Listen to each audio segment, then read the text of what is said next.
Hello, my name is Marva Solomon, and I'm your professor for Reading 2306, which is Teaching with Children's Literature. And I hope that this will be a very fun semester for you, with lots of opportunities to learn and to talk and to interact around children's books. A few things that I wanted to say. Probably we went over these in class, but I wanted to make sure that you have looked at the syllabus and make sure what's going, that you know what's going on and what to expect with assignments and things like that. So make sure you go back and look that up. The due dates are there.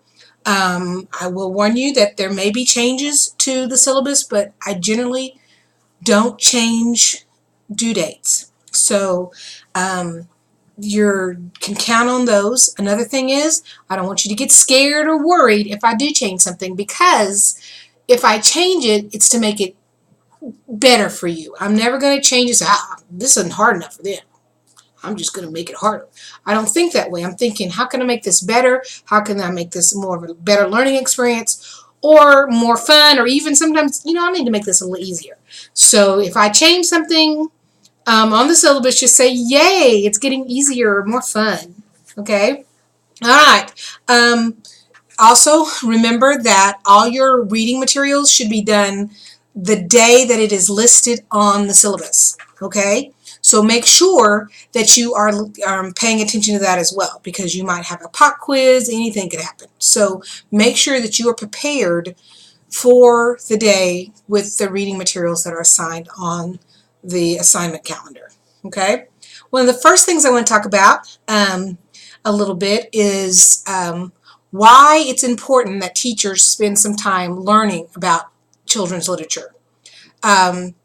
This is a whole class, and it's not something necessarily that you're going to see on your teacher exams, but it's part of what makes the heart of a teacher work. Okay? So one thing that I felt when I taught was that the foundation of my class was laid in story time. And a lot of times you get teachers that are busy, and they'll cut out things. So they won't cut out math. And you can't cut out recess and social studies and science. They might cut out recess, but you can't cut out lunch. So people will just cut out story time, and that's something I would never do. I would cut out math or something else before I would cut out story time. And that reason is because, one, which was real important to me, that story time, when we were all together and we were focused on one piece of literature together, it was our community building. Okay? So that's when I got to, it's a learning experience, but it's when I got to know kids, and I got to laugh with them or cry with them, or, wonder with them. So that community building, that relationship building is like number one with me.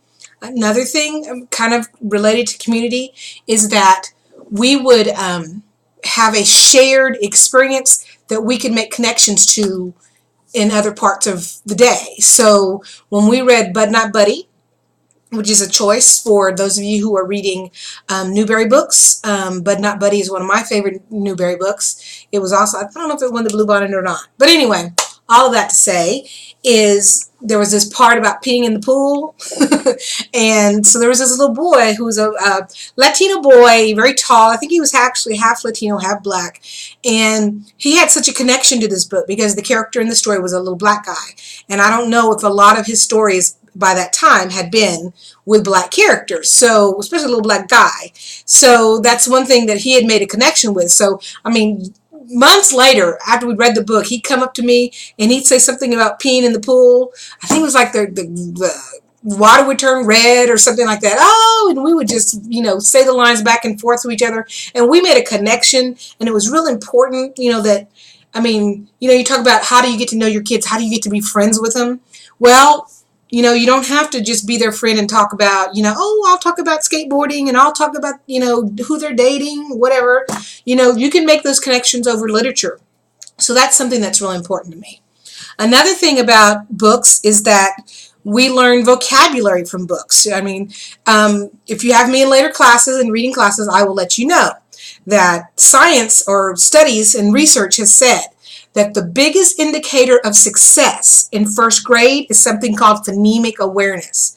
And that includes rhyming and understanding what sounds mean that kids hear. That's the biggest indicator of success in first grade. But the biggest indicator of success in first grade and beyond, up to fourth grade, up to fifth and sixth and seventh grade, in your whole life is vocabulary.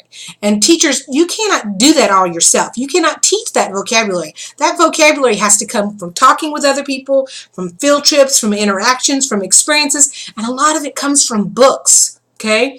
So, and it's real important too, the more books that they hear that book language, because book language is different. When you write, it should be a little different from the way you speak. Okay, if it's good stuff. So how are they going to learn that except for reading? Okay, and being read to. Another thing that's real important about literature is that, no matter where you are, I mean, my example with the little boy with Bud Not Buddy is a good one, because he was a little black boy or Latino, he was mixed, whatever. But he was a minority child, and he had never seen himself in books, okay, before that. I mean, I got the idea. I mean, he didn't tell me that, but that's kind of the idea that I got from him. And so you want to see yourself reflected in being a hero. You want to see yourself reflected in being a astronaut, an adventurer, a doctor, a scientist. You want to see yourself reflected in all these things, because how are you going to have big enough dreams then?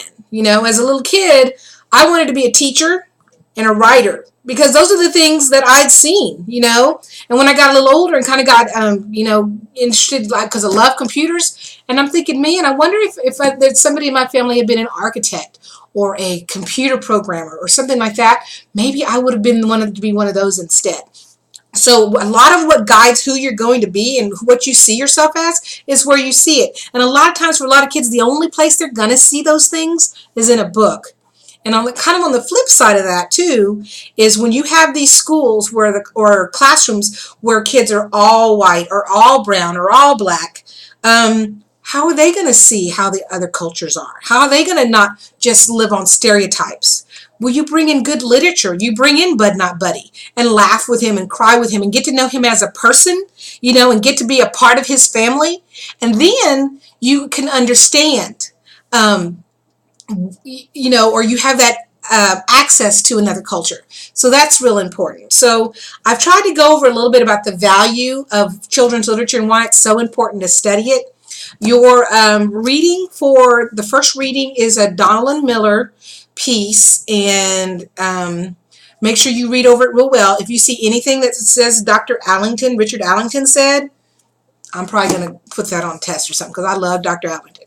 Okay, so make sure you keep up with your reading, and I'll see you next time. I hope I keep up the courage to keep up with these. Who knows?